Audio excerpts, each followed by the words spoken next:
యోహాను సువార్త 15వ అధ్యాయం 13వ వచనం అందరూ కలిసి చదువుకుందాం.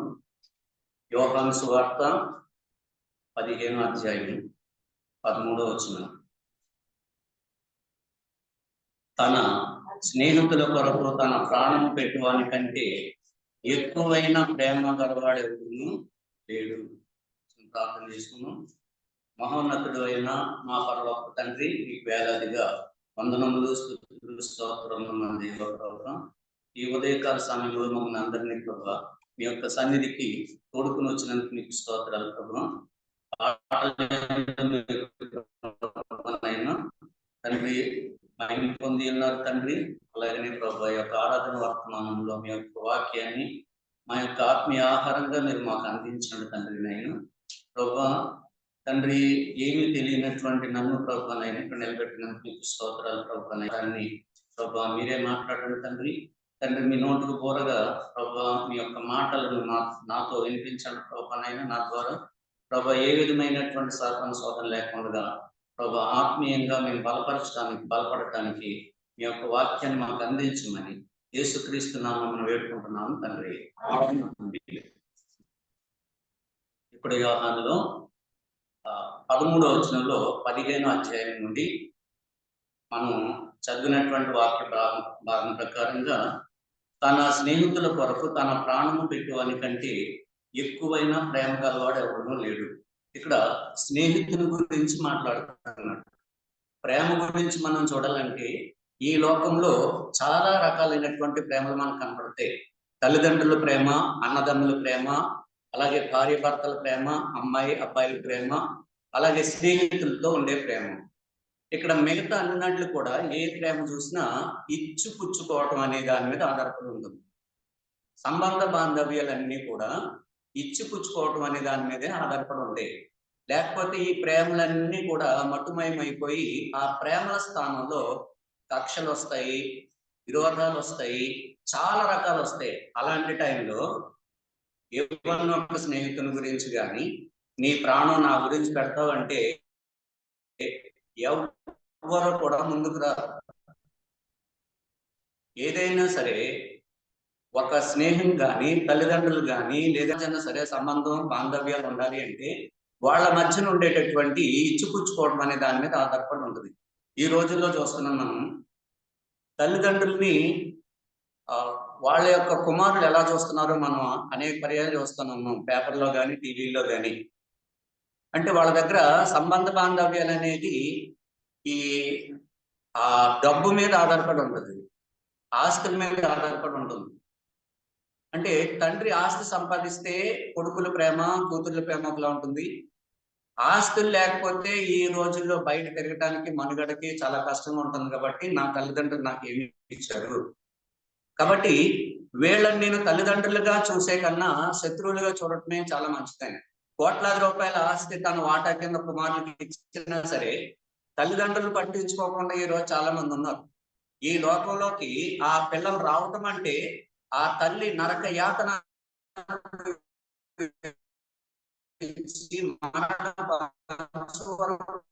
వెళ్ళి తనకి జన్మించినటువంటి తల్లిని చంపేటటువంటి పిల్లలు ఈ రోజుల్లో మనం చాలా ఎక్కువ మంది చూస్తూ ఉన్నాం. నరకం అంటే ఏంటో చూపించేటటువంటి కొడుకులను కూడా ఈ రోజుల్లో చూస్తున్నాం. అంటే తల్లిదండ్రుల ప్రేమ అనేటటువంటిది ఆస్తుల మీద, వేరే వేరే రాబడుల ఆదాయం మీదే ఆధారపడి ఉంది. ఇక స్నేహితుల మధ్య ప్రేమ, వీళ్ళు కూడా మన బైబిల్లో చూస్తాము తప్పిపోయిన కుమారుని యొక్క కథలో. ఇతని దగ్గర ఆస్తి ఉన్నంతకాలం కూడా తరిగిపోయే వరకు కూడా అతనితో ఉన్న విదేశీల్లో ఉన్న బంధువులు, అప్పటికప్పుడు బంధువుల రూపంలో స్నేహితులు చాలా మంది వచ్చారు.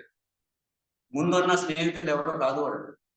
ఇతని దగ్గర ఉన్న ఆస్తిని చూసి తను మనకేదో చేస్తాడని వచ్చారు. కానీ చిట్ట చివరికి ఆస్తి అంతా అయిపోయిన తర్వాత పందులే అతనికి నిజమైనటువంటి స్నేహితులుగా భావించటం పందులు. కానీ అవి కూడా తోలనాడు. మా ఆహారాన్ని ఇతను పంచుకుంటున్నాడు, మాకు లభించేది ఇతను తీసుకుంటున్నాడు, మాకు అందకుండా చేస్తున్నాడు, అవి తిరగబడ్డాయి. అంత దయనీయమైనటువంటి స్థితి ఈ లోకంలో మనకి సంభవిస్తూ ఉంటుంది. అలాంటిది ఏమీ లేనప్పుడు స్నేహితులు మనం తోలనాడుతున్న టైంలో ఈ లోకంలో ఉండే ప్రేమను మనం ఎలా చూస్తామో అలాగనంటే మనం ఏది కావాలని కోరుకుంటామో అది ఇతరులకు మనం చేసినప్పటికీ కూడా ఇతరుల నుంచి మనం ఆశించడం అనేది చాలా తప్పు. అయితే ఇహలోక సంబంధమైనటువంటి ప్రేమ గురించి మనం పక్కన పెడితే మనం ఎంత ధన్యులమో ఇక్కడికి వచ్చిన తర్వాత యేసుక్రీస్తు గురించి తెలుసుకున్న తర్వాత ఆయనే మనకు నిజమైన రక్షకుడు అన్న మాటకు ముందుగా మనకు స్నేహితుడు. స్నేహితులు అంటే ఎలా ఉంటారు? ఇంట్లో తల్లిదండ్రుల కన్నా ఎక్కువ చూసుకునేటటువంటి స్నేహితులు ఉంటారు. ఇంటిలో రక్త సంబంధికుల కన్నా ఎక్కువగా చూసుకునే స్నేహితులు ఉంటారు. ఎంతవరకు వాళ్ళ స్నేహితులు ఉంటారంటే మనం ఏదైనా ఇబ్బందుల్లో, ప్రాణాపాయంలో, చిక్కుల్లో పడనంత వరకు మనల్ని నీ ప్రాణానికి నా ప్రాణం అడ్డు అని చూసుకునేటంతా స్నేహితులు మనకు ఉంటారు మాటల్లో. కానీ వాస్తవానికి కానీ మనకి ఏదన్నా ఇబ్బంది కానీ సంభవిస్తే, లేదు అంటే ఏదైనా ఒక కష్టాల్లో కానీ లేదంటే పైకి రాలేనంత ఒక కేసుల్లో కానీ ఏదన్నా ఇబ్బందుల్లో ఉంటే ఎవరో తెలియదన్న విధానంగా ఉంటారు. కానీ మన రక్షకుడైనటువంటి యేసుక్రీస్తు మనకు నిజమైన స్నేహితుడు. ఎలాంటి స్నేహితుడు అని చెప్తున్నాడు ఇక్కడ? ప్రాణాన్ని సైతం పెట్టేటంత స్నేహితుడు. ఇంకా ఏం చెప్తున్నాడు? మనల్ని వెల పెట్టి కొన్నాడు. మనం నశించుకోకుండా తాను తండ్రి రూపంగానే కానీ ఇక్కడికి వస్తే ఆయన తేజస్సుకి మనం తట్టుకోలేమని తన యొక్క తేజస్సును తగ్గించి ఒక నువ్వు నేను ఈ లోకంలో ఎలాగైతే మామూలు మనుషులుగా ఉంటామో అంత దీనంగా అంత తగ్గించుకుని జీరో స్థాయికి వచ్చి నీ కోసం నా కోసం ఆయన భూమి మీదకి వచ్చి ప్రాణం పెట్టేటంత తనకు తాను తగ్గించుకున్నాడు. ఇక ఈ లోకంలో ఉండే ప్రేమ సంగతి చూస్తే ముఖ్యంగా 3 రకాలైనటువంటి మనం చూస్తాం. ఒకటి ఏంటంటే ఎవరికి వాళ్ళే ఉండే ప్రేమ, కలిసి ఉంటారు, అన్ని బాగానే ఉంటాయి. ఆస్తులు ఉండొచ్చు, లేకపోతే ఇంకొకటి ఉండొచ్చు, ఉండొచ్చు. నీ ఆస్తి లేదంటే నీకు సంబంధించిందంతా నీదే, నాకు సంబంధించిందంతా నాదే. అలాంటి విషయాల్లో నా నుంచి నీకు కానీ నీ నుంచి నాకు కానీ ఏ విధమైనటువంటి ఇచ్చిపుచ్చుకోవటాలు ఉండవు, కానీ మాట సాయం కానీ గట్టి చేస్తారంతే, ఎవరికి వాళ్ళవే. ఇంకో కొన్ని ప్రేమలు ఉంటాయి. రెండో రకం అదేంటంటే నీది ఏదైతే ఉందో అదంతా కూడా నాదే, నాకు సంబంధించింది ఏదైతే ఉందో అదంతా నాదే. అంటే ఒక ఇద్దరు వ్యక్తులు ఉన్నారనుకోండి, ఆ ఇద్దరు వ్యక్తుల్లోనూ కూడా ఒక వ్యక్తికి సంబంధించినటువంటి ఆస్తులన్నీ కూడా కాజేసే వరకు కూడా ఉంటాడు. తనకి అవతల వ్యక్తికి ఏ విధమైనటువంటి సాయం చేయడు, ప్రేమ నటిస్తూ స్నేహం నటిస్తూ ఉంటాడు. కానీ అవసరం వచ్చినప్పుడు ఏం చేస్తాడనమాట, తన దగ్గర ఉన్నదంతా కొల్లబెట్టుకుని ఆఖరికి తన ప్రాణాన్ని తీసేటంత వరకు కూడా వెళ్ళిపోతుంటారు. అంటే అక్కడ ఏమవుతుందంటే నీకు సంబంధించినంత కూడా నాదే, నాకు సంబంధించింది నీకు ఇవ్వను కానీ అది నాదే. ఇది రెండో రకమైనటువంటిది. ఫస్ట్ ఏంటి, నీకు సంబంధించింది నువ్వు, నీకు నువ్వే, నాకు నేనే, నాకు సంబంధించింది నాదే. తర్వాత నీకు సంబంధించింది ఏదైతే ఉందో అది నీది కాదు, అవసరం వస్తే అది కూడా నాదే. నాకు సంబంధించినటువంటి ఆస్తులు కానీ నా ప్రాణం కానీ ఏదైతే ఉందో అది నీ కోసం కాదు, నా కోసమే. అంటే నువ్వు నేను కూడా నా కోసమే అన్నట్లుగా కొన్ని ప్రేమలు ఉంటాయి. ఇక మూడో విషయానికి వస్తే నీకు సంబంధించింది ఏదైతే ఉందో అదంతా నీదే, నాకు ఏ సంబంధం లేదు.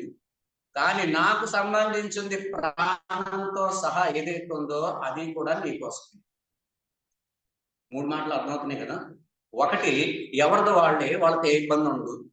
రెండోది, వీళ్ళు ఎంత మూర్ఖత్వంతో ఉంటారంటే మనతో స్నేహం నటిస్తూ ఉంటారు, మనకు సంబంధించిన సమస్తం కూడా దోచుకుంటారు. ఇక నీవు నా వాడివే, లేదంటే నాదే ఆస్తి, మొత్తం ప్రాణం కూడా నాదే నాదే అన్నట్లుగా ఉంటారు. ఇక ఆ మూడో వర్గీకరణలోకి వస్తే నీకు సంబంధించింది నాకు ఒక్క 1% కూడా నాకు అవసరం లేదు, కానీ నాకు సంబంధించింది అంతా కూడా నీ కోసమే.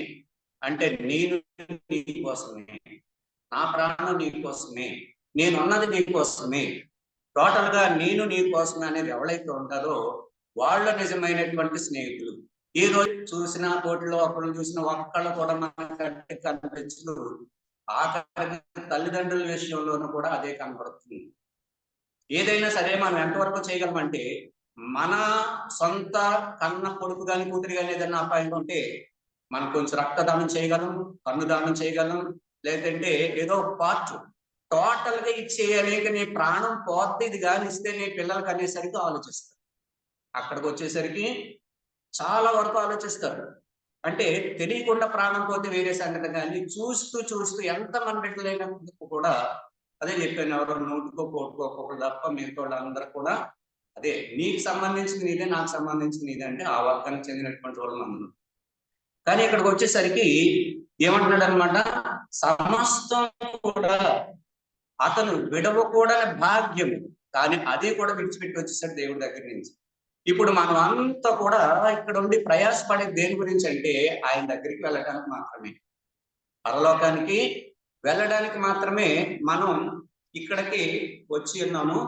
కానీ ఆ భాగ్యం మనకు కావాలని ఇక్కడ కోరుకుంటున్నాం. మనం ఆ భాగ్యం వదిలేసి ఆయన వచ్చి ఎందు గురించి, ఆ భాగ్యము ప్లస్ నాకుండే నా ప్రాణము నీ కోసం ఇవ్వటానికే నేను ప్రేమ స్వరూపిణి, నా తండ్రి యొక్క స్థానంలో కుడిపార్శ్వమున ఆయన గుండెలపై ఆని ఉండే స్థితిని కూడా నేను వదులుకొని ఇక్కడికి వచ్చి నేను తీసుకుని వెళ్ళిపోవడం కాదు. ఒక బస్సు ఎక్కించి, ట్రైన్ ఎక్కించుకొని, విమానం ఎక్కించి తీసుకుని వెళ్ళిపోవడానికి రాలేదండి. మనలో ఉండే మనస్సులో ఏవైతే ఆయనకి స్థానం కావాలో ఆ స్థానాన్ని ప్రేమపూర్వకంగా ఇవ్వడానికి. నన్ను నమ్ముతావా లేదా, నన్ను ప్రేమిస్తావా లేదా, కత్తులతోనో భయంతోనో ఆయన ఏమీ చేయలేదు, కానీ ప్రేమపూర్వకంగా ఆయన ఎలా దిగొచ్చాడు, రిక్తునిగా దిగివచ్చాడు, ఏమీ లేని వాడిగా దిగివచ్చాడు. ఈ లోకంలో ఉన్న అందరికన్నా శ్రేష్టమైనటువంటి వాడికి అంచబడ్డాడు. అంతేకాదు తనకున్న ఆఖరి రక్తపు బొట్టు వరకు నీ కొరకు నా కొరకు కార్చి నేను సమస్తం కూడా నీ కోసమే అని ఆయన సిలువలో వేలాడుతూ ఉంటే, సమస్త మహిమ ఈ భూలోకాన్ని సృష్టించి, ఈ ఐశ్వర్యాన్ని అంతటిని కూడా కలిగించి, ఈ విశ్వాన్ని అంతటిని కలిగించి, అంతరిక్షాన్ని అంతటిని సృష్టించినటువంటి ఈ సృష్టికర్తకు రిక్తునిగా మనకంటూ ఒక్క రక్తపు బొట్టు కూడా లేకుండా ఆ సిలువలో కల్వరి కొండ మీద ఆకాశానికి భూమికి కాకుండా మధ్యలో వేలాడుతూ ఉంటే ఏ ప్రేమ అది? ఎలాంటి ప్రేమ అనుకోవాలి మనం? మొదటి రకమా, రెండో రకమా, మూడో రకమా? ఈ మూడో రకమైనటువంటి ప్రేమది. సమస్తం కూడా నాకున్నది ఏదైతే ఉందో అదంతా నీకోసమే. నీకున్న దాంట్లో ఏది నాకు ఇవ్వనవసరం లేదు, కానీ ఒకటే నాకు ఇవ్వాలి నీ దగ్గర ఉండేది, అది హృదయం, మనసు. దానికి ఎంత ఖర్చు అవుతుంది మనకి ఇవ్వడానికి? మనకుండే ఇల్లుని తాకట్టు పెట్టేస్తున్నాం మనసు వల్ల, ఏమి ఇవ్వనవసరం లేదు. కానీ చాలా కష్టమైనది, కానీ చాలా సులువు. ఏదైనా చేయగలం, కానీ మనసు పెట్టి ఇది చేయాలంటే కష్టం. ఏదైనా చేయగలం ఈ లోకంలో, ఎంతవరకనన్నా వెళ్ళగలం, పట్టుదలతోనైనా దేనితోనైనా. కానీ మనసు పెట్టి ఏదైనా చేయాలంటే మాత్రం మనసు కుదిరేది కాదు. ఏం చేస్తుంది ఇది? రకరకాల తలపులు, రకరకాల చింతనలు, పుట్టిన ఊహ తెలిసింది మొదలు ఇప్పుడు ఈ క్షణం వరకు ప్రతిది కూడా ఆలోచనలు, తలంపులు, చింతలు, అనేక రకాలైనటువంటి మనస్సు యావత్తు కూడా, చింత యావత్తు కూడా నా మీద వేసే నీ భారం ఏదైతే ఉందో అది సంపూర్ణంగా నా మీద వేసినప్పుడు నీ కాడి, నేను మోసేటటువంటి కాడి కన్నా చాలా తేలికగా ఉంటుంది. అప్పుడు నీ మనసు అనుకున్నది అదే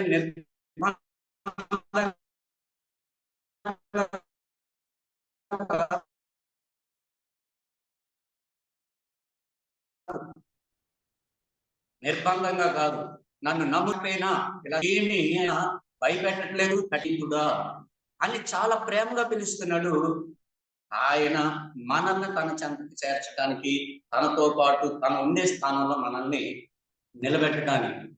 కానీ ఇక్కడ మనం అవలంబించేటటువంటి విధానాలు ఏంటి, ఈ లోకంలో ఉండే ప్రేమలు ఏంటి, అది ఎంత భయంకరమైనటువంటివి. అనేక రకాలైనటువంటి ప్రేమలు కానీ వ్యసనాలు కానీ ఉన్నాయి. అలాంటి వ్యసనాల్లో పడి మన మనసును, మన ఆత్మను ఎక్కడి నుంచి ఎక్కడికి తీసుకుని వెళ్ళిపోతున్నాము. మన కొరకు ప్రాణం ఇచ్చి మనల్ని తీసుకుని వెళ్ళి నిత్య రాజ్యంలోనికి తీసుకుని వెళ్ళడానికి మనకి ఏర్పాటు చేసినటువంటి ఒక మార్గంలో నుంచి తొలగిపోయి మనం ఎటు వెళ్ళిపోతున్నాము. ఈ బైబిల్ గ్రంథం అనేది ఏది కూడా దాపరికం లేనటువంటి వాస్తవ సత్య గ్రంథం.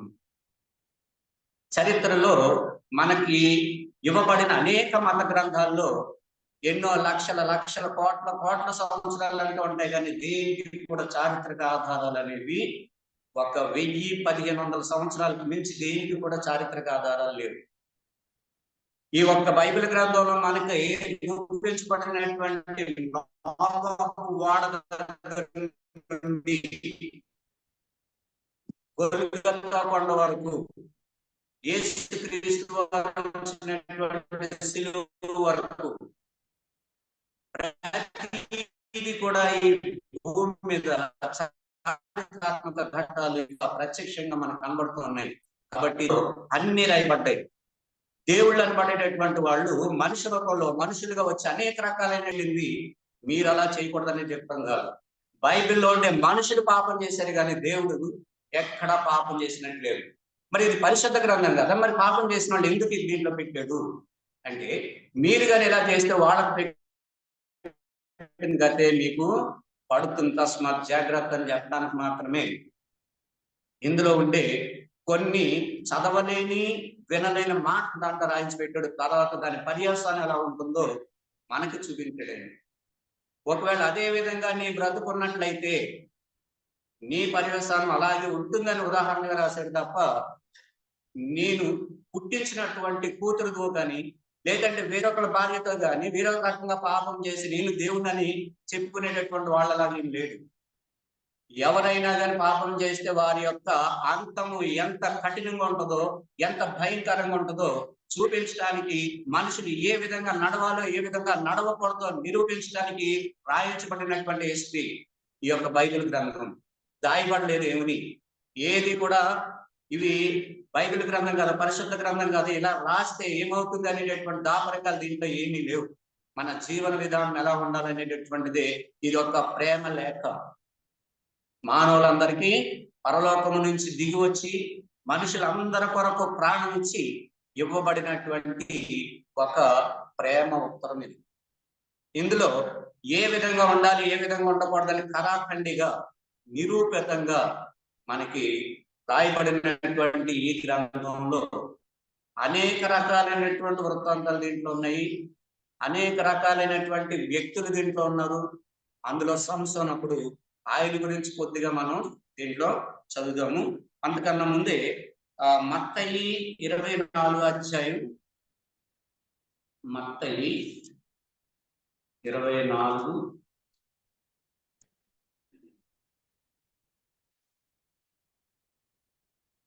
12వ వచనం ఒకసారి చదవండి. మత్తయి సువార్త, అక్రమము విస్తరించుట చేత అనేకుల ప్రేమ, ఇది మనుషుల యొక్క స్వభావం. మనుషుల్లో అక్రమంగా ఉండే పిల్లల్ని తల్లిదండ్రులే క్షమించలేదు. తల్లిదండ్రులు అలాగా మనల్ని సెటరైట్ చేస్తూ ఉంటుంటే, నేను వెళ్లే మార్గం అక్రమమైన నాకు సక్రమైందని పిల్లలు భావించినప్పుడు తల్లిదండ్రులు సరిచేద్దారని చూస్తే వాళ్ళనే అంతమందించేటటువంటి పిల్లలున్న కాలం ఇది. అక్రమము విస్తరించుట చేత అనేకుల ప్రేమ చల్లారును. అందుగురించే భార్య నుంచి భర్త గాని, భర్త నుంచి భార్య గాని, అన్నదమ్ములు గాని, అక్క చెల్లెళ్ళు గాని, ఎవ్వరి మధ్య కూడా ఈ లోకంలో ఉండే అనేక రకాలైనటువంటి సంబంధ బాంధవ్యాలు, రక్త సంబంధాలన్నీ కూడా అక్రమ మార్గాలు అవలంబించడం వలన, అక్రమాలు పెరిగిపోవడం వలన వాళ్లలో ఉండాల్సినటువంటి సంబంధం చల్లారిపోతుంది. 10 సంవత్సరాల పిల్లోడే తల్లిని చంపినటువంటి, తండ్రిని చంపినటువంటి ఘటనలు ఎన్నో ఉన్నాయి. ఎందు గురించి? నేను ఇలా ఉంటాను అంటే నువ్వు ఉండొద్దు అని అన్నది. తల్లిదండ్రుల్ని, పిల్లల్ని చంపినటువంటి తల్లిదండ్రులు. అక్రమం, ఒక క్రమం అంటూ మనకి సొసైటీ నేర్పిస్తూ ఉంటుంది. ఆ క్రమాన్ని ఎప్పుడైతే డీవియేట్ అయ్యారో, ఆ క్రమాన్ని ఎప్పుడైతే దారి మళ్ళారో, అప్పుడు తల్లిదండ్రులు కానీ, స్నేహితులు కానీ, ఎవరైనా సరే వాళ్ళ మధ్యలో ఉండాల్సినటువంటి ప్రేమ, ప్రకృతి సిద్ధంగా సహజంగా ఉండాల్సినటువంటి ప్రేమ ఏమవుతుంది? ఆ ప్రేమ కాస్త రివర్స్ అవుతుంది. మనసులు కఠినమైపోతుంటాయి, ద్వేషం మొదలవుతుంది. ప్రేమను చాల్సినటువంటి చోట, క్రమం లేని చోట అక్రమంగానే ప్రబలినప్పుడు ఏమవుతుంది? ద్వేషం పెరుగుతుంది, ప్రేమ చల్లారి. మరి మనం ఎంత అక్రమాలు చేస్తున్నాం? ఈ భూమి మీద మనకు తెలిసింది చేస్తున్నాం, తెలియక చేస్తున్నాం. మనం చర్చకు వస్తున్నాం, మరి అలాంటప్పుడు దేవుని యొక్క ప్రేమ చల్లారాలా మన మీద? ప్రేమగా నిజంగా చల్లారినట్లయితే, లేదంటే ప్రేమ పోయినట్లయితే, పాత నిబంధన కాలంలో ఉన్న ప్రకారంగా ఇప్పుడున్న దేవుడు కూడా దేవుడే కాబట్టి మరుక్షణమే మనకి ఏదో అపాయం రావాలి. అలా రావట్లేదండి. ఎంత ప్రేమమయుడు! ఇక్కడ భూమి మీదకి దిగి వచ్చినటువంటి ఆ దేవుడే ఇప్పుడు కూడా తండ్రి దగ్గర ఉన్నాడు. తండ్రి చూడట్లేదు, తండ్రితో పాటు కుమారుడు కూడా. అంతకుముందు అయితే 10 ఆజ్ఞలు ఈ యొక్క ఏదైతే ఈ ధర్మశాస్త్రం ఉందో, ధర్మశాస్త్ర ప్రకారంగా నిరూపించబడితే తక్షణం శిక్ష అనేది అక్కడ అమల్లో ఉండేది. మరి ఇప్పుడు మనసులో అనుకున్న ప్రకారంగా కూడా ఇప్పుడు దాని యొక్క పనిష్మెంట్ రాయబడుతూ ఉంటుంది. అంటే దేవుడు చూసి చూడనట్టుగా వదిలేస్తున్నాడు కాదు, కానీ దేవుని యొక్క ప్రేమ, తల్లి ప్రేమ చూడండి. కుర్రాడు ఎంత వెళ్ళన్నా సరే తర్వాత మారుతాడేమో ఇంకా మారుతాడేమో చూపిద్దాం, అలాగే క్షమిస్తూ వస్తారు తప్ప పనిష్మెంట్ అంటూ ఉండవు. కానీ అది కూడా కొంచెం దాటితే మటుకు మాత్రం ప్రాణాంతం వరకు కూడా వెళ్ళినా ఆశ్చర్యపోతలేదు. కానీ మనం చేసే దుష్కార్యాలు, దుశ్చర్యల వలన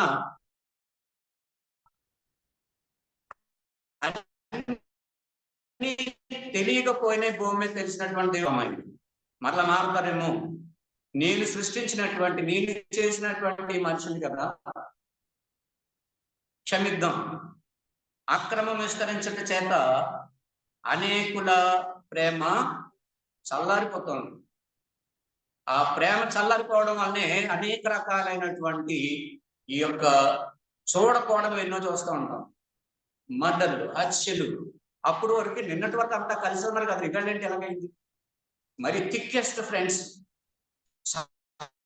చాలా క్లోజ్ ఫ్రెండ్స్, ఒకే మంచం, ఒకే కంచం, ఒకే బండి, ఇలా విన్నోళ్ళు కూడా ఏదో చిన్న తేడా ఉండటం వలన మందుకని తీసుకుని వెళ్ళడం, ఎక్కడికో తీసుకుని వెళ్ళడం, దూరంగా చంపేయడం.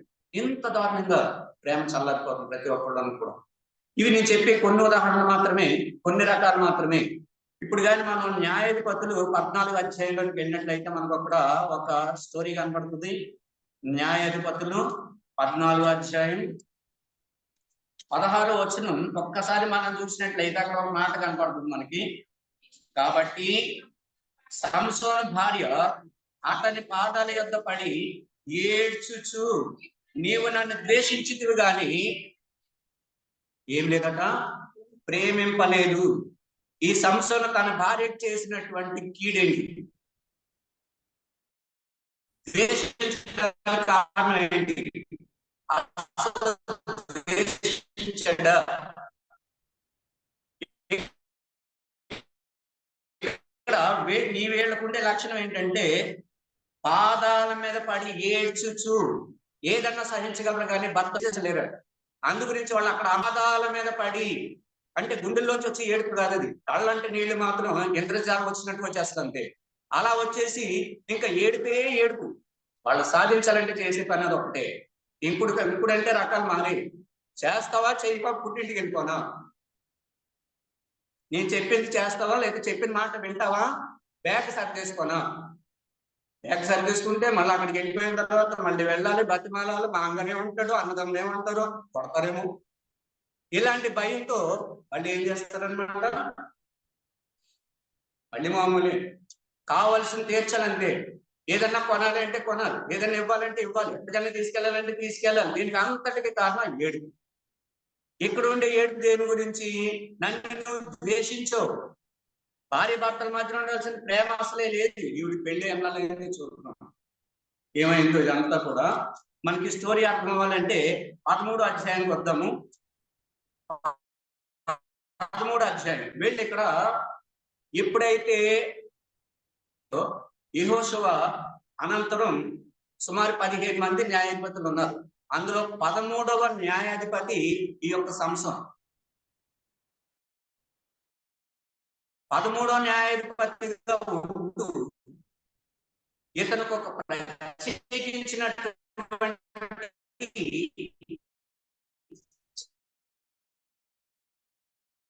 జనన విధానం ఉన్నప్పటికీ కూడా తల్లిదండ్రులంతా కూడా తెలుసు ఇతను ఎలా ఇతన్ని పెంచాలో ఏంటి అనేది. మొట్టమొదటి న్యాయాధికారి అలాగ వస్తూ ఉంటే ఇతను 13వ న్యాయాధికారిగా 40 సంవత్సరాలు 80 సంవత్సరాలు 20 సంవత్సరాలు మధ్యలో 6వ న్యాయాధిపతి ఉన్నాడు. అతను అభిమేల్. అతను 3 సంవత్సరాల పాటు పరిపాలించాడు, కానీ అతన్ని చరిత్రలో కొంతమంది తీసుకోరు. ఒకవేళ అలా చూసినట్లయితే ఇతను 12వ న్యాయాధిపతి ఇశ్రాయేలీయుడు. ఎప్పుడైతే సమూయేలు లాస్ట్ ప్రధాన అధికారిగా, అంటే ప్రధాన న్యాయాధికారిగా లేదంటే న్యాయాధిపతిగా నియమించిన కాలం వరకు మొత్తం 15 మంది న్యాయాధిపతులు అభిమేలుతో కలిపితే, ఈ 15 మంది తర్వాత సమూయేలు ఎప్పుడైతే సౌలుని రాజుగా అభిషేకం చేశాడో అప్పటి నుంచి మొట్టమొదటి రాజు ఇశ్రాయేలుకి లభించాడు. ఇది సుమారు క్రీస్తు పూర్వం, క్రీస్తు పుట్టక 14 సంవత్సరాల ముందు, అంటే 14 సంవత్సరాల తర్వాత క్రీస్తు పుడతాడు అనగా అప్పుడు మొదలైంది న్యాయాధిపతుల యొక్క కాలం. ఎప్పుడు వరకు వచ్చిందంటే క్రీస్తు ఇంకో 1500 సంవత్సరాల తర్వాత పుడతాడనగా, లేదంటే 1050 సంవత్సరాల తర్వాత పుడతాడనగా అప్పుడు వరకు ఈ 450 సంవత్సరాలు, ఈ 450 సంవత్సరాల పాటు ఈ 15 మంది న్యాయాధిపతులు ఇశ్రాయేలుని పరిపాలించారు. అది రాజులు కాదు, న్యాయాధికారులు, ఓన్లీ జడ్జెస్. అంతటి ప్రాముఖ్యత గల ఇన్ని లక్షల మంది ఇశ్రాయేలీయులకి 12 గోత్రాల్లో నుంచి కూడా ఏర్పాటు చేయబడినటువంటి ఈ న్యాయాధికారులు ఒక ప్రాముఖ్యతమైనటువంటి ఎంతో గొప్ప బలశాలి అయినటువంటి ఈ సంసోను 13వ న్యాయాధికారి, అభిమేలుకుని చేస్తే 12వ న్యాయాధికారి, అధిపతి ఇశ్రాయేలీయులకు అందరికీ. ఇతను జనన విధానం కూడా బైబిల్లో రాయబడింది. అలాగే ఇతను ఎంత బలవంతుడో కూడా మన బైబిల్లో ఉన్న అత్యధిక బలవంతుల్లో మనం లెక్క చూస్తే ఒక 5 4 లెక్క చూస్తే అందులో ప్రథమ స్థానంలో ఉండేటంత గొప్ప వ్యక్తి ఈ యొక్క సంసోను. అంత ఉన్నతమైనటువంటి స్థానంలో ఉన్న ఆ వ్యక్తిని చిట్ట చివరికి వచ్చేసరికి ఎలా చూస్తాం? ప్రేమ గుడ్డిది, అంటే గుడ్డితనం ఏర్పడినట్టుగా ఎక్కడ చూస్తాం. ఏ ప్రేమ ఇది? ఎలాంటి ప్రేమ ఇది? ఏం ఆశించి ఎవరి దగ్గరికి వెళ్ళాడు? ఏం కోల్పోయాడు? ఈ ప్రేమ ప్రేమ ప్రేమ అంటూ వెంటాడి ఇతను ఎక్కడికి తీసుకెళ్లారంటే, నిజంగా ప్రేమ గుడ్డిదే అని అంటారు, కానీ తన గుడ్డితనం తెచ్చుకున్నాడు. 2 పెద్ద ఇనుప చెవులను ఎర్రగా కాల్చి కళ్ళలో గుచ్చేశారు. అలా చెట్టు చివరికి వచ్చేసరికి దేన్ని చూడాలనుకున్నాడు, దేన్ని చూడకూడదు, ఏది చూడాలో అనేది చూసిన కళ్ళు పోగొట్టుకున్నాడు. ఎంత బలశాలైనటువంటి ఈ వ్యక్తి ఎలా తయారయ్యాడు? ఇంతకుముందు మనం చెప్పుకున్నట్టుగా ప్రేమ 3 మార్గాల్లోని ఏ మార్గంలో వెళ్ళాడో, ఏం పోగొట్టుకున్నాడో. ఇశ్రాయేలీలందరినీ కాపాడాల్సినటువంటి ఈ బలాఢ్యుడు, ఈ బలమంతా కూడా, ఈ శక్తియుక్తులన్నింటినీ కూడా దేవుని యొక్క ఉన్నతమైనటువంటి స్థానాలను కూడా దిగజార్చాడు. కానీ అతను చాలా గొప్పవాడు అయినప్పుడు కూడా ఎన్నిసార్లు పడిపోయినా, ఎన్ని దుర్భరమైనటువంటి పరిస్థితుల్లో ఉన్నా, అలాంటి పడిపోయిన స్థితిలో మాత్రం దేవుని వెతకడం మర్చిపోలేడు. అందుకే ఇతను గొప్ప. ఎవరు మర్చిపోలేదు? దేవుణ్ణి మాత్రం మర్చిపోలేదు. పడిపోయిన ప్రతిసారి కూడా మనకులాగా ఈయన కూడా ప్రాధేయపడ్డాడు. జ్ఞానోదయం అప్పుడు అయ్యింది. ఇశ్రాయేలీయులు మరలా యెహోవా దృష్టికి దోషులు కాగా, ఇప్పుడు మనం ఎవ్వడం కూడా చూడలేదు, కానీ ఒకవేళ చూసినట్లయితే దేవుణ్ణి కానీ, దేవుని కుమారుడైనటువంటి యెహోవా కుమారుడైనటువంటి యేసుక్రీస్తుని కానీ ఎట్టి పరిస్థితుల్లోనే వదలము. ఏంటంటే చూసి నమ్ముతాం. చూడకుండా నమ్మటానికి మనసు ఒప్పదు, కానీ మీరు చూడకుండా నమ్మండి అని బైబిల్ చెప్తుంది. చూసి నమ్మిన వారి కన్నా చూడకుండా నమ్మిన వారు. మరి చూసి నమ్మినటువంటి ఆ ఇశ్రాయేలీయులు ఏం చేశారు? ప్రతిసారి కూడా దేవుని మీద తిరుగుబాటు చేయడమే, ప్రతిసారి కూడా దేవుడిని విసిగించడమే, ప్రతిసారి కూడా దేవుడు మళ్ళీ వాళ్ళని ప్రేమించి మళ్ళీ పైకి తీసుకురావడమే. వీళ్ళని మనం చూడండి, ఎప్పుడైనా సరే పిల్లల మీద కోపం వస్తే వీరి విమానం మొత్తం దవడ ధనియాల మొత్తం ఎక్కిపోద్దని చెప్తుంటాం, అలా ఎక్కించారు. ఏదన్నా కోపం వస్తే 2 వాయించేస్తాం. ఆ కొట్టేసిన తర్వాత ఏమవుద్ది? 1 గంటకో 2 గంటలకో ఆ కోపం మనలో ఉన్న బీపీ అంతా కరిగిపోతాయి స్మిత్తులాగా. ఆ తర్వాత మళ్ళీ ఇంతకుముందు ఎప్పుడు లేనంత ప్రేమ చూపించేస్తాం పిల్లల మీద. ఆ కొట్టినటువంటి చేయిని కాల్చేసుకుంటారు కూడా కొంతమంది తల్లిదండ్రులు. అంత ప్రేమ. ఈ చెయ్యనా నా కూతురిని లేదంటే నా కొడుకుని కొట్టింది. అలాగే దేవునికి కూడా కోపం వస్తే ఏం చేసేవాడు తెలుసా? శత్రువులకు అప్పచెప్పేసేవాడు. శత్రు రాజ్యాలకు అప్పచెప్పేసేవాడు ఇశ్రాయేలు. ఎన్ని గొప్ప గొప్ప సూచక్రియలు. రక్తం మొత్తం నీళ్ళన్నీ మంచినీళ్ళన్నీ రక్తంగా మార్చేయడం కానీ, ఎర్ర సముద్రం 2 పాయలుగా విడదీయడం సాధ్యం అది? మనం చూడగలమా? చిన్న కాలువ కూడా 2 ముక్కలు విడిపోయిందంటేనే మనం చూడడం, చూసినా అది జరగదు కూడాను. అలాంటిది ఎర్ర సముద్రం. అటు ఆఫ్రికా ఖండాన్ని, ఇటు ఆసియా ఖండాన్ని 2 భాగాలుగా చేసినటువంటిది ఏదైతే ఉందో అదే ఎర్ర సముద్రం. ఆ ఎర్ర సముద్రానికి దిగువన ఆఫ్రికా ఖండాన్ని ఆనుకుని ఐగుప్తు దేశం ఉంటే, ఈ ఆసియా ఖండానికి పై భాగంలో ఉండేటటువంటిదే ఇజ్రాయెల్ దేశం. ఈ మిగతా ఈ యొక్క ఎడారి ప్రాంత దేశాలు అంటారు, అరేబియా గాని, ఇరాన్ గాని, ఇరాక్ గాని, సౌదీ అరేబియా, ఇలాంటి దేశాలన్నీ కూడా ఆ భాగంలో ఉంటాయి. రెండాటిని విడదీసేటటువంటిదే ఈ ఎర్ర సముద్రం. ఈ ఎర్ర సముద్రాన్ని 2 పాయలుగా చేసి ప్రజలను అందులో నుంచి నడిపిస్తూ ఉంటుంటే కళ్ళారా చూసినటువంటి వాళ్ళు, నీరేంటి 2 పాయలుగా విడిపోవడం ఏంటి, సముద్రం లోపల ఉండే నేల ఆరిపోవడం ఏంటి, ఇందులో నుంచి నడిచి వెళ్ళడం ఏంటి చూసి అప్పటికప్పుడు ఆశ్చర్యపోయారు. మరలా మనకులాగే వాళ్ళు కూడా మరిచిపోయారు. మనసును చాలా కఠినంగా మార్చేసుకున్నాం. అంత పౌరుషంగా, అంత శక్తివంతుడైనటువంటి దేవుని ప్రత్యక్షంగా చూస్తూనే అనేక పర్యాయాలు నోట్లో తిండి ఉంటుండగానే మళ్ళా వాళ్ళు తిరుగుబాటు. వాళ్ళకి ఏది కావాలి అది యేసుక్రీస్తు ద్వారా అప్పుడు దేవుడు వాళ్ళకి సమకూర్చినప్పటికీ కూడా మరలా కూడనే వాళ్ళకి మళ్ళీ విసుగు, దేవుని విసుగు కలిగించాడు, తిరుగుబాటు చేశాడు.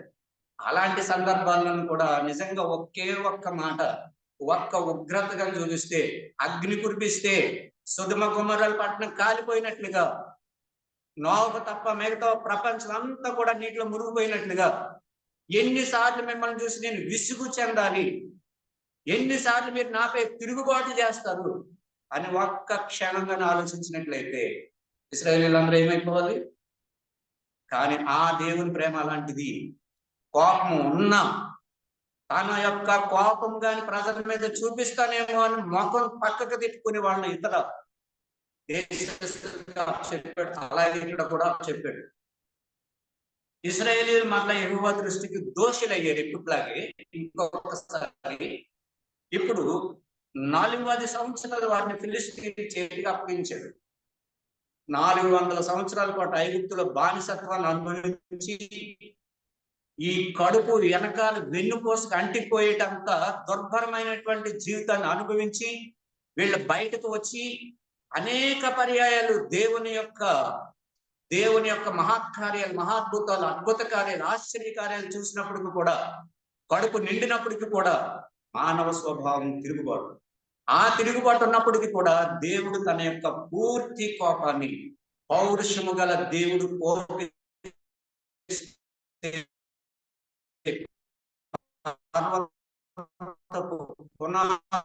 గజగజ వణుకుతాయి. ఈ భూమి దడదడలాడుతూ ఉంటుంది మనుషులకు అప్పగించాడు. ఫిలిష్తీయుల చేతికి అప్పచెప్పిన తర్వాత దాను వంశస్థుడు ఒకడు జొర్యా పట్టణస్థుడైన మనోహే తర్వాత దేవదూత కనిపించి ఆయనకు చెప్తున్నాడు, నీవు గొడ్రాలువు, నీకు కానుక లేకపోయాను, అయితే నీవు గర్భవతివై కుమారుని కందువు. ఇది మామూలుగా మన లోకంలో ఉండేటటువంటి వాళ్ళు చెప్పినటువంటి మాట. ఒక దేవదూత వచ్చి అక్కడ చెప్తున్నాడు ఏమని, నీవు గొడ్రాలు, నీకు కానుక లేకపోయాను, అయితే నీవు గర్భవతి కుమారుని కందువు, కాబట్టి నీవు జాగ్రత్తగా ఉండి, ఇక్కడ ఒక మాట జాగ్రత్తగా పరిశీలించాలి, జాగ్రత్తగా ఉండి ద్రాక్ష రసమునే గాని మద్యమునే గాని త్రాగకుండును. అంటే ఇక్కడ ఎంత జాగ్రత్తలు చెప్తున్నాడు అంటే అంతకుముందు ఎలా ఉండేవారో మనం అర్థం చేసుకోవాలి. అపవిత్రమైన దేనినైనను తినకుండుము అంటే ఈ సంసోను అనే ఒక పిండము గర్భంలో ఉంటుండగానే తల్లికి ఎన్ని జాగ్రత్తలు చెప్తున్నాడు. తను భూమి మీదకి వచ్చిన తర్వాత ఇతను ఎలా ఉండాలో కూడా తర్వాత వచ్చినాడు. ఆ తర్వాత లైన్ లో ఆ బిడ్డ గర్భమును పుట్టినది మొదలుకొని, గర్భంలో ఉంటుండగా నీవు ఏ జాగ్రత్తలు తీసుకోవాలో నేను చెప్పాను, అది తీసుకో. తను పుట్టిన దగ్గర నుంచి ఏం చేయబడాలి? దేవునికి నాజీరు చేయబడిన వాడే ఫిలిష్తీయుల చేతుల నుండి ఇశ్రాయేలీయులను రక్షింప మొదలు పెట్టి ఇశ్రాయేలీయులను రక్షించుతాను. అలా రక్షించాలంటే ఇతను ఏ విధంగా ఉండాలి? నాజీరు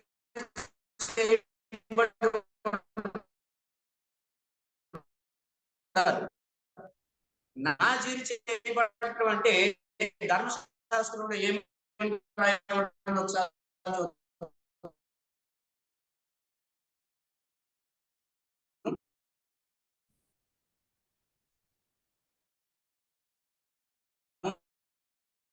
ఆరో అధ్యాయము మొదటి నుంచి ఒక్కసారి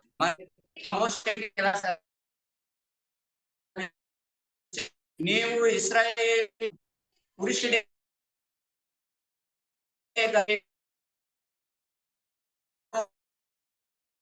నాజీరగుటకు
పచ్చి కాయలే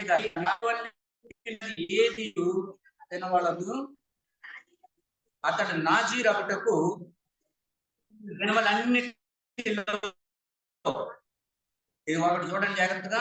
మంగళ కత్తి అతని తల మీద వేయవలదు.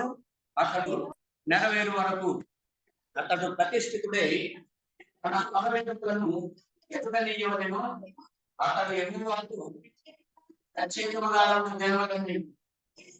ఏ శవమును ఇన్ని నిబంధనలు ఉన్నాయి.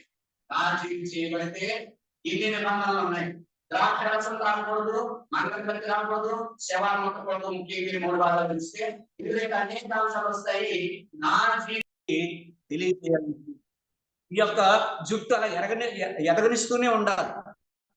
నువ్వు దాన్ని కత్తిరించకూడదు.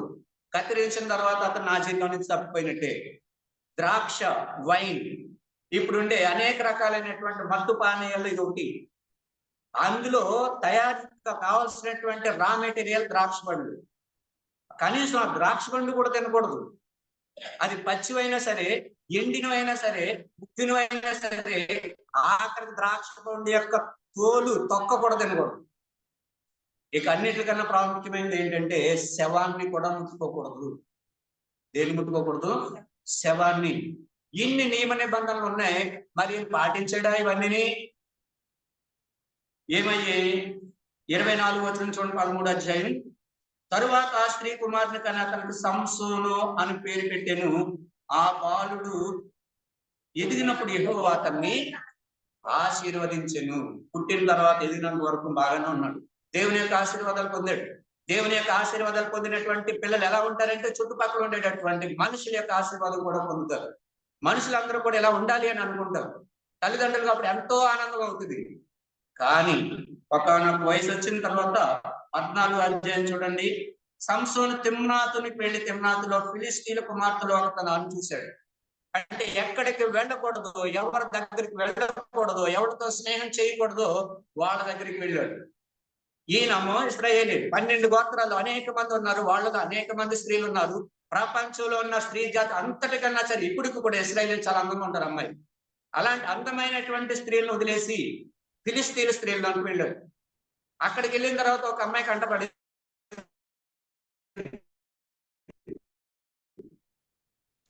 చూసే కళ్ళను బట్టి కనిపించే మనుషులు ఉంటారు. మనసులో ఉండే దాన్ని బట్టి మనుషులు కనపడుతూ ఉంటారు. పగలు చూస్తే రాత్రి మిగతా వాళ్ళ కళ్ళకు వస్తుంది, కానీ ఇతనికి కళ్ళకు వస్తుంది ప్రేమాస్వరి, ప్రేమతో. అంటే ఇతను కనిపించే విధానం ఏంటి? ఇంతకు మించి అమ్మాయిలు అంతకన్నా బాగోరు అంటే ఇతనికి ఈమె నచ్చింది. ఇశ్రాయేలీలు అంతకన్నా మంచి మంచి సొగసుకత్తులు ఉన్నప్పటికీ కూడా ఇతను కన్ను ఎవరి మీద పడింది?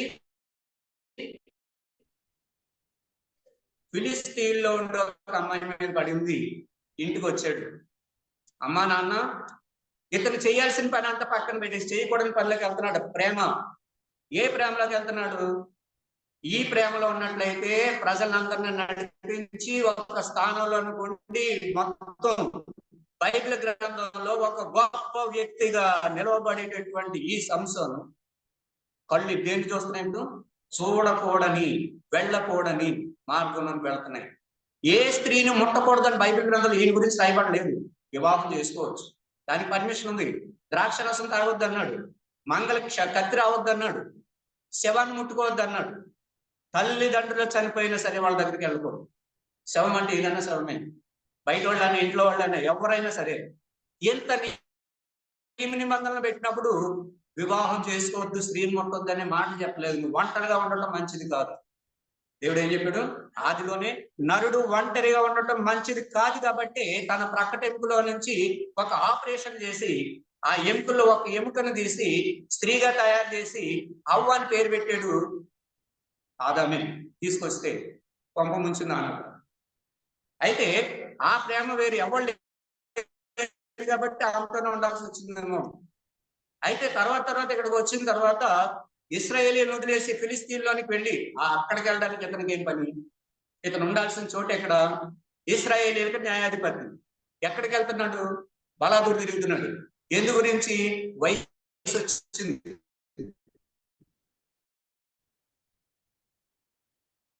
ఈ వయసులో ఎవరైతే ఇప్పుడు మనం చూసుకోవాలి, యోసేపు నా యజమాని అంతటిని ఆపు చెప్పాడు కానీ నేను మాత్రం నాకు అప్పచెప్పలేదు. ఇశ్రాయేలీలు అందరినీ అప్పచెప్పాడు కానీ దేవుడు వాళ్ళని అప్పచెప్పలేదు.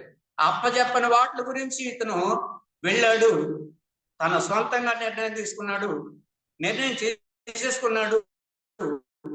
మొక్కుబడిగా మాత్రమే తల్లిదండ్రులను అడుగుతున్నాడు. వాళ్ళు కాదన్నా చేసేసుకుంటాడు. పిల్లలు అలాగే ఉన్నారు. కాదన్నా సరే వెంటపడి వేధించేటటువంటి పిల్లల యొక్క ప్రేమ తల్లిదండ్రుల మీద, తల్లిదండ్రుల యొక్క ప్రేమ పిల్లల మీద. మొట్టమొదటి చెప్పినట్టుగా ప్రేమ చల్లారిపోతూ ఉంటుంది. దానికి కారణం ఏంటంటే అన్యోన్య సంబంధాన్ని ఆ యొక్క విడిపోవడమే. ఏ విధంగా ఉండాలి ప్రేమ అంటే? ఎలా ఉండాలి? అంటే దాపరికాలు లేకుండా, తర్వాత ఏ విధమైనటువంటి ఒత్తిడి లేకుండా వాళ్ళ మధ్యన అనేక రకాలైనటువంటి ఉంటాయి. పూర్తిగా స్వచ్ఛందంగా ట్రాన్స్పరెంట్ గా ఉండాలి. ఇలాంటివన్నీ కూడా దీంట్లో ఎక్కడ ఏం చెప్తున్నాడు అనమాట? వాళ్ళ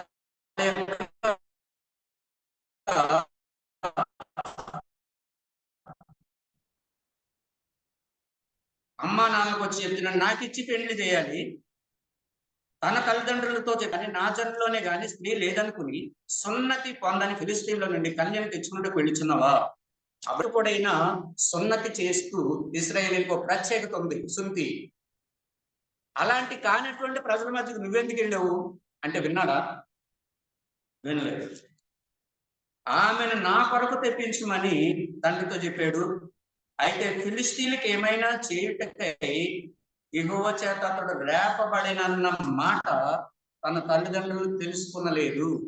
ఇక్కడ ఫిలిస్తీన్లకి ఇది కూడా ఒక రకంగా ఫిలిస్తీన్ యొక్క గర్వం అణచడానికి కూడా ఒక మార్గం దేవుడు ఈ విధంగా కూడా ఏర్పాటు చేసుకున్నాడు. ఆ కాలం ఏంటంటే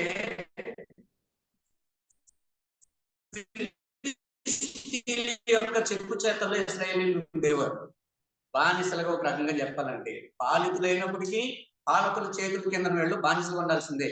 అలాంటి సమయంలో వాళ్ళ అమ్మాయిని ప్రేమించడం అంటే చూస్తున్నాం. 5వ వచనం, అప్పుడు సంసోను తన తల్లిదండ్రులతో కూడా తిమ్నాతుకు పోయి ద్రాక్ష తోట వరకు వచ్చినప్పుడు కొదమ సింహం అతన్ని ఎదుట బొబ్బరించుతూ వచ్చింది.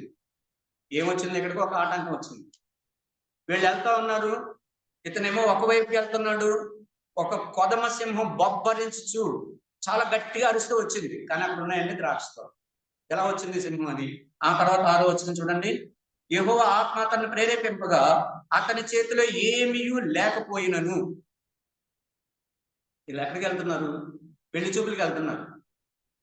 వెళ్ళేటటువంటి టైం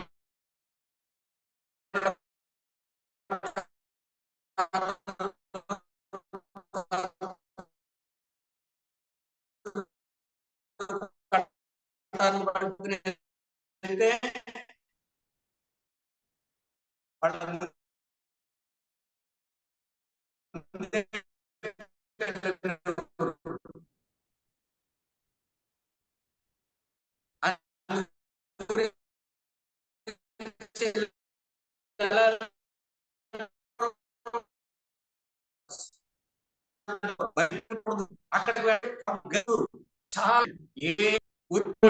మనకు అనుకుంటాం